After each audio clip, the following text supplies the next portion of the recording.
Good day, folks, and welcome to another edition of Inside Santa Fe Public Schools podcast. I am Joe Abeta, and today from Capitol High School, we have the computer tech and science lead, Barbara Tesserich, and her student, Raul Alvarado, a junior at Capitol High. Welcome to Inside Santa Fe Public Schools podcast. How are you guys doing today?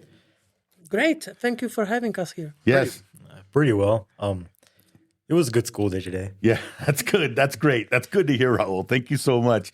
I want to say, Ms. Tesserich, I have visited your class several times just to do, we come in and we stop in to do spotlights on your students on the program that you guys have had. Also, there's been past times when we've used you in the state of the schools where we want to highlight what's going on at Capitol High as far as the computer science program. You run your program is amazing. Students love the program. They are very efficient when they leave. Let's talk a little bit about, before we get to our old story, because it's very, very cool. But I just want to give some folks the background of the program. How did it come to be? Because you're the one that started it, right, at Capitol High, correct? Yes. I was actually hired to teach computer applications and web design. But after several years, I heard about professional development for teachers, for bringing computer science to school. So it was like 2014. And I signed up for this opportunity, and this is how I brought computer science. Back then, it was NetLogo, agent-oriented programming, and students who sign up for this course, they earned college credits from UNM. But the more professionals I met and invited to school, to my classes, first as guest speakers, then as members of the advisory committee for the pathway that I was forming, they all said the same. Teach them Python. This is a real language used by the real professionals, used widely in industry, in artificial intelligence. Just some of them were honest and said, "Don't waste your students' time. Teach them what is real, right?" And also, I heard about Linux that is very popular in industry. So I then added those classes, and altogether now I teach 4 different classes. That's pretty amazing. And I know that your classes, you guys have won several competitions.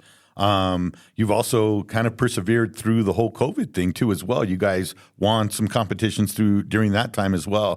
Can you talk a little bit about that? Yes. So when I started teaching computer science, so one of the languages it was also JavaScript. So students learn from my tutorials. And I was in one of the project was quiz, and one student changed this assignment into survey about public education, and then he submitted it to the Congressional App Challenge, and he won 3rd place. And it was actually before pandemic. It was 2018. But the same student then became the leader of his team that work with the scientists from Los Alamos National Lab. They work on the AI model for detecting weapons in the video stream. And they became finalists in Supercomputer Challenge. This student now graduated from college with computer science degree and was applying for different jobs. And what is great to me as his teacher is that he reached out to me and also asked me to be one of his reference contact. And this is what I like, that students don't forget about me. They remember that how much I invested in them, stayed after them after school, and they know that I can write a lot about them and help them. And what I heard, he was even accepted at Los Alamos. So the point is that when students engage in those STEM competitions and do more effort and also stay after school and do more than just what is in class, then it builds their resume and helps them later on even get great jobs in IT. What do you feel like?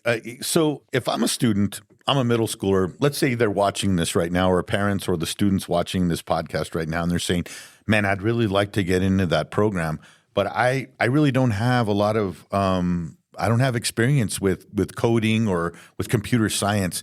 Can a student, as long as they have the passion to come in here and want to learn, Can they be successful coming in, not having any background in computer science? Yes, definitely, because this is how I formed and built this pathway. We start with the Computer Technology Assistant 1 class, where students are introduced to computer hardware. They have an opportunity to build the computer from scratch. Then they have a chance to build, construct or design some circuits. First, they do that virtually using Tinkercad. Then they do that using Arduino. So they have some opportunity to learn how actually electricity works, right, and electronics, and are introduced to C++ coding. But all of this is in a funny way, gently, zero stress. They have a lot of fun. We also have a lot of mentors coming and helping.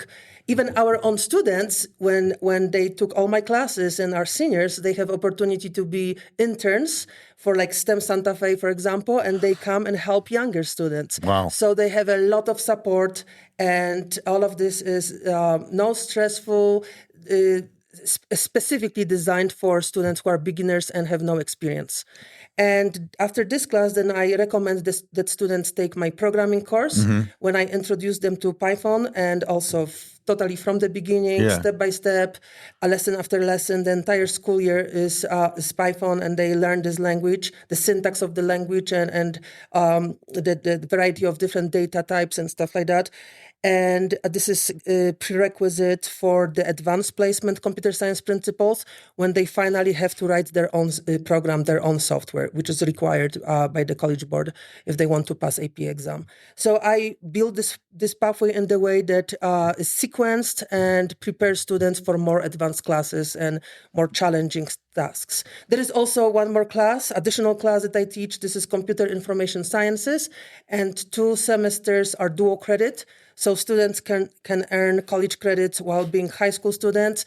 And the first semester is web design. The second semester is introduction to Linux. And you also, I know that, and Raul, we'll get to you. We're going to be there. But I just want to also, since we're on that, there's a lot of certifications that your students get too. They leave with certifications from your class if they wish to take the certification for certain things, right, in computer science, correct? Yes, Raul is actually one of those who earned certification, a Python entry-level programmer. This certification is offered by Python Institute. And any student who would like to do more, but this requires also stay with me after school and just put some effort, prepare better, because this test is timed. Then whoever wants to do that, I am there for them. And like every year, we have few students who earn this certification. That's pretty awesome. Raul, how's it going, man? Pretty well, actually. Yeah. I just got out of school, so I still have a lot of studying to do. I got you. No, we'll get you going here. So let's talk about this, man. What was your journey? What were you? Did you have interest in computer science before you took Ms. Tesserich's class? Talk about that. So when I was in middle school, I had this teacher, Jonathan Falcon. He's now the technology assistant over at Camino Real, which is really nice. He introduced me to a lot of basic concepts, such as block coding and just making my own projects from scratch using MIT App Inventor. Okay. At the beginning, I did have a lot of passion for computing, but I really just didn't know where to take it. It wasn't until I actually went into Capitol High School, or more rather into one of the STEM competitions, I got to meet Ms. Tederich. It was in the supercomputing challenge in the kickoff that I got to meet Ms. Tederich, where her and we exchanged a conversation and said basically, hey, you know what? You seem like a pretty bright student. I would really love for you to take my AP Computer Science course on your sophomore year, and even my dual credit course if you could. So then for the second semester, I took her Intro to Linux class, and then everything since then, it's just kind of blossomed into something huge. Since in my sophomore year, I took AP Computer Science Principles, and with the help of Ms. Tederich and a lot of her resources, I also took the more advanced AP Computer Science A exam, which without her, I probably would have not passed, to be honest with you. That's awesome. So now you're in your junior year. Have you felt like this is something that is a pathway that you would like to continue on? It is a pathway that I would like to continue on, especially for my future career path. Mm-hmm. I've been considering computer science, I think, ever since Ms. T and a lot of other teachers introduced me to this career path. Mm-hmm. But I've also been looking into career paths that also diverge from computer science.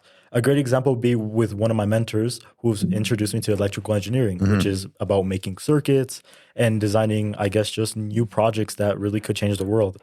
I mean, for one of the projects that I worked on, Scooby, it was a robotic gunshot detection system, Yeah. which, we wanted to solve the problem of school shootings. And as a result, we ended up making a project and forming lifelong friendships from it. That's pretty awesome. And you guys got recognition. I know that news stations were and the media were writing stories about that. And have you guys moved on to another phase with that, or is that something on that project, or did you guys reach it and now you're moving on to other stuff? We're still working on it in the background. Some of us, obviously, we want to keep working on it, especially for more advanced recognition. Say, for example, implementing a previous student's weapon detection AI, but also just improving on it, such as adding, for example, infrared sensors and other stuff like that. It doesn't mean that obviously we haven't worked on other projects, especially me. Yeah. For example, the project I'm working on right now, which is both my AP research project, shout out Miss Moon, and also my supercomputing project, is a electroencephalography device, which I find pretty nice. Yeah. No, that's pretty awesome. So let's talk about this. 8th grader comes up to you and says, Raul, I'm really thinking about taking the computer science class. And Ms. Tederich, I saw you guys, your interview, or I've heard about it. And what can you tell me, Emily?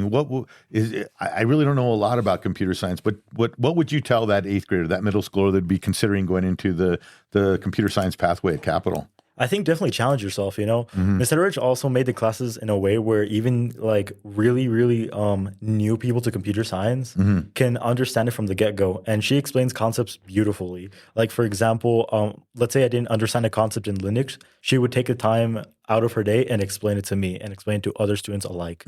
So really, I would say challenge yourself, take the course, For me, especially since I started with, I guess, not that much computer science knowledge, when I went into her class for the first time, I was a little scared because, I felt like, hey, I'm a freshman.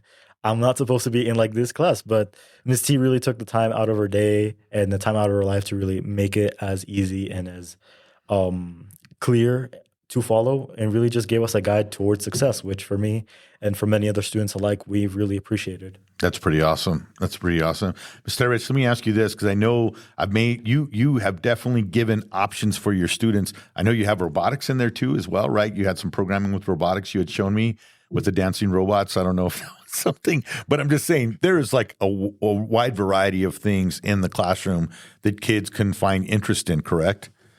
Yes, this is my robotic assistant. This is how I call. Yeah. And we usually take it for a variety of events, like promoting the pathway, Innovation Expo, Open House, stuff like that. But no, so in this class that I mentioned, Computer Technology Assistant 1, so this is when students are introduced to Internet of Things, Arduino. So this is actually the base for robotics, right? Yeah. Because robots run on those microprocessors. So this is where students learn all of this. And we also are supported by STEM Santa Fe that comes to the class with a variety of professionals from industry. We also have electrical engineer from Los Alamos National Lab and mentor students, help them build some robotic system. This year, this is Solar Tracker. And I also wanted to mention that during the pandemic, it was 2020, I was actually meeting with students remotely on Sundays with my team. Okay. And we developed a JavaScript app that calculates the size and the price of the photovoltaic solar panel, solar system. And it was chosen for the first place by back then it was still Congressman Ben Lujan. Now he's senator. He's a senator, but he chose it for the first place during the pandemic. Oh, wow. And because it was pandemic, we couldn't go to Washington, D.C. Yeah. But when we won again, thanks to Raul's mentor, Mr. David, he's a retired electrical engineer. He has like 40 years of experience in Silicon Valley. So he mentored the Scooby team, and the Scooby became again, the first place winner in Oh, that's Congressional awesome. App Challenge in 2023. And that time we made it to Washington, D.C. That's awesome. So we went there. So let me ask you. So your students are actually learning how to code in that class, and they're able to be able to learn the basics of coding and then work from there, right? What they put into it is what they're going to get out of it, as far as like how much they want to learn to be a coder or to learn coding. Yes, you see, my main goal, main purpose is to equip students with this base knowledge that will prepare them to college. Okay. So when they go to college, they will not be lost. They will not be behind other like more privileged students, maybe from private schools or whatever that are advanced. But I want to be sure that my students will be on the same page.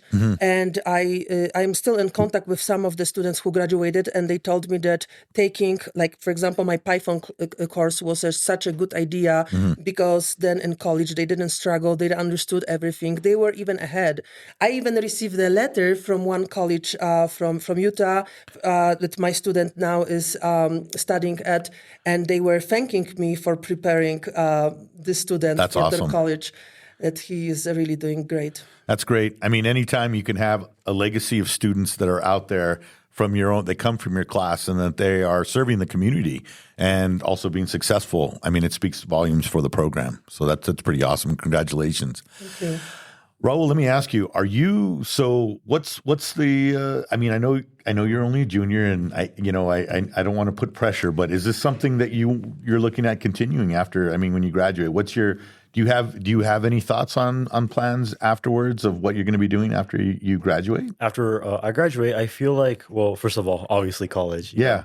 For me, that's one of my biggest goals, especially coming from an immigrant family, since, a lot of us don't have the privilege. A lot of us don't really grow up around a community where we say, hey, our parents went to college. Let's go to college. Let's follow an example, Yeah. For many of us, it's scary because, like, for example, for me, my parents never went to college. My brother and my sister didn't have the privilege of going to college, nor did they have the privilege of finishing high school, since they had to help my parents. So for me, it feels like a privilege to be able to go to college.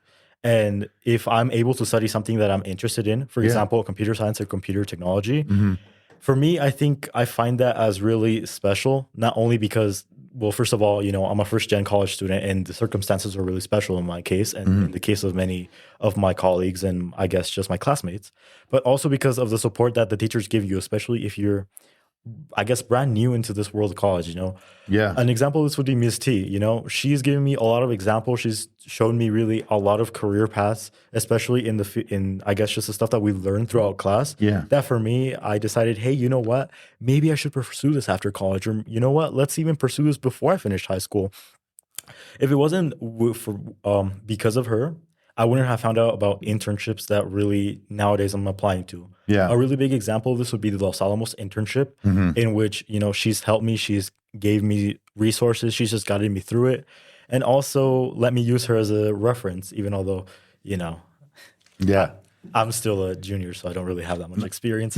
I got you. Are you taking any of the dual credit classes? I've taken the Intro to Linux, and Okay. over my summer, I've also taken the Intro to Web Design, thanks to Miss T, since she really got me interested in, I guess, just a bunch of technology. She got me hooked on, like it's like at first sight, Yeah. it looks scary, and I'm also talking to students that are coming into Capital or any other high school. It looks scary at first, you see all these like computers and all these like big blobs of text and stuff like that. I get it, Yeah.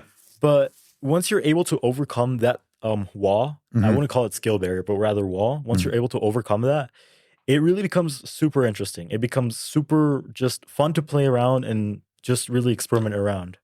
Wow. Let me ask you something. When was the moment in the class?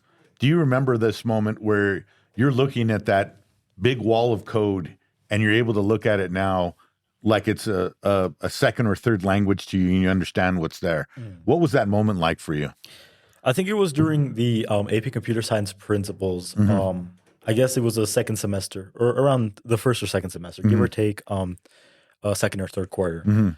I was working on my performance task for, I guess, the first time. And then after a while, I look on it, like let's say I'm just like at home. I looked on it. I looked at my performance task, and I just saw like the 100 lines of code I wrote, and I was like, wow, I made this. Yeah. Yeah. Yeah. And it comes as a culture shock to me because 2 years ago, from that point, I was barely dragging around blocks and coding with blocks, and now I can write like full on code and other stuff like that. And for me, it was just mind blowing, that realization that, hey, I can read this, I understand this, and it was all thanks to Miss T. That's awesome. That's awesome. And you got college credit too. So you're officially a college student really right now because you have gotten college credit.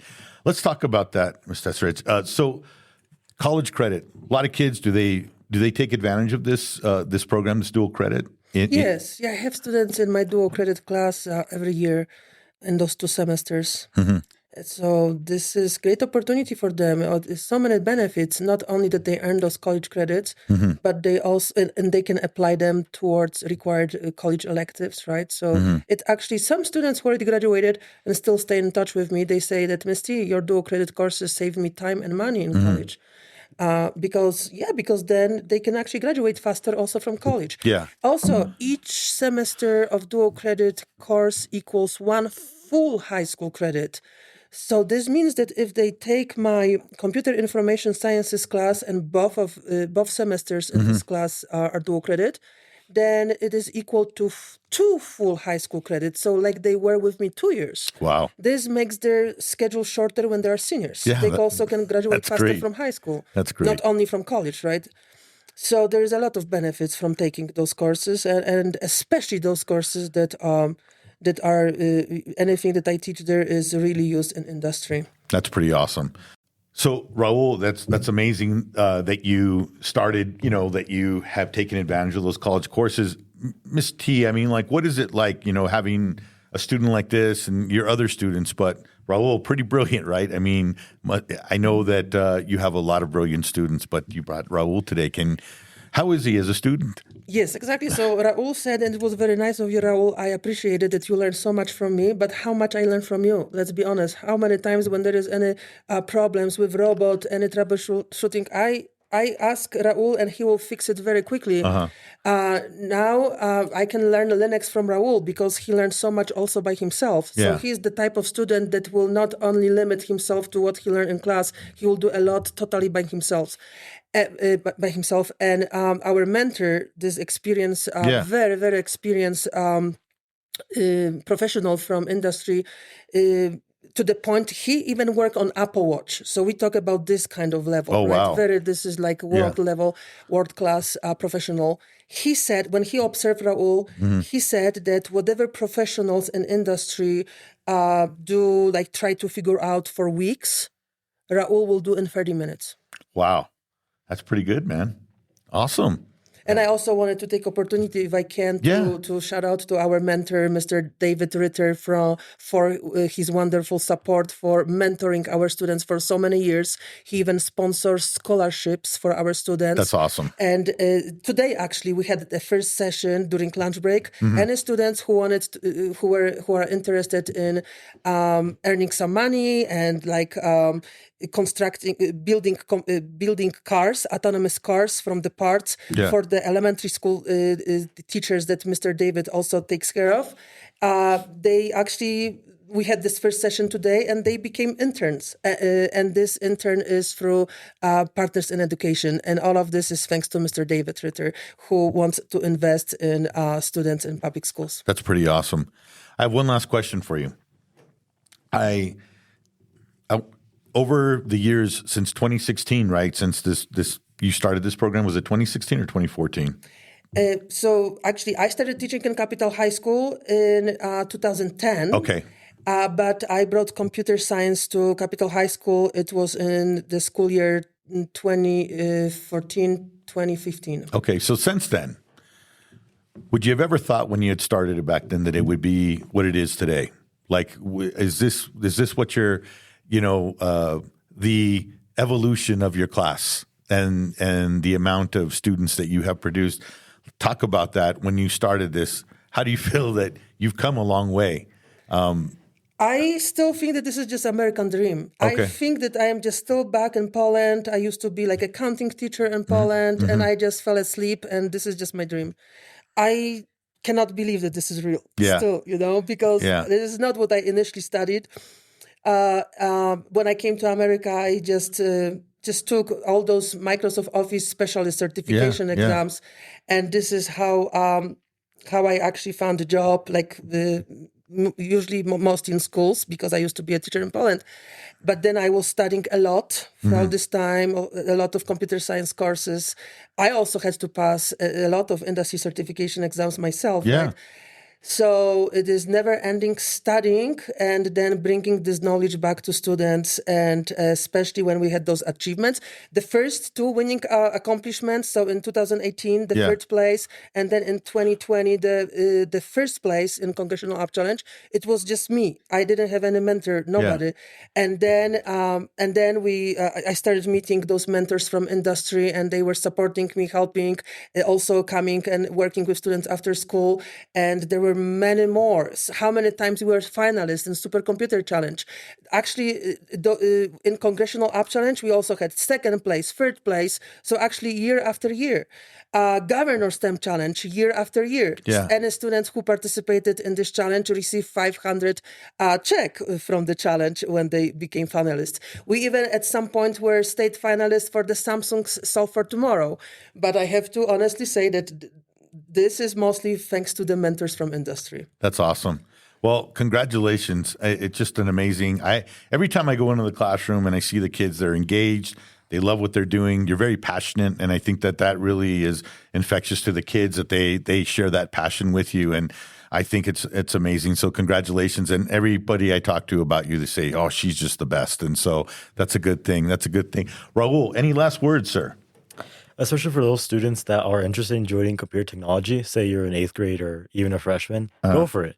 In my opinion, it's probably one of the best things you can do. And spoiler alert, it's a little more fun than biomedical. But try it out, see how you like it. So, yeah. Awesome. Well, congratulations on all your accomplishments, man. And thank you for sharing your story too. Very, very inspirational, man. I know somebody's out there listening, and it's really good that it'll hit somebody there and they'll say, hey, Raul Alvarado said that, and I'm all for that. So anything we say sometimes will reach the right person, and I think that's a good thing. So thank you for sharing that. I'll also just say something in Spanish really quickly. Yeah. Aunque ustedes no crean que no se puede, sí se puede. Todos los logros que yo he cumplido sí se pueden cumplir igualmente, y yo creo que con las oportunidades correctas y con los mentores y profesores correctos, sí se puede. Gracias. Awesome. Thank you so much. And thank you so much, Ms. Tedrich. I appreciate you coming on. And Raul Alvarado. Folks, thank you for joining us. Have a safe week. Have a great week. Adios.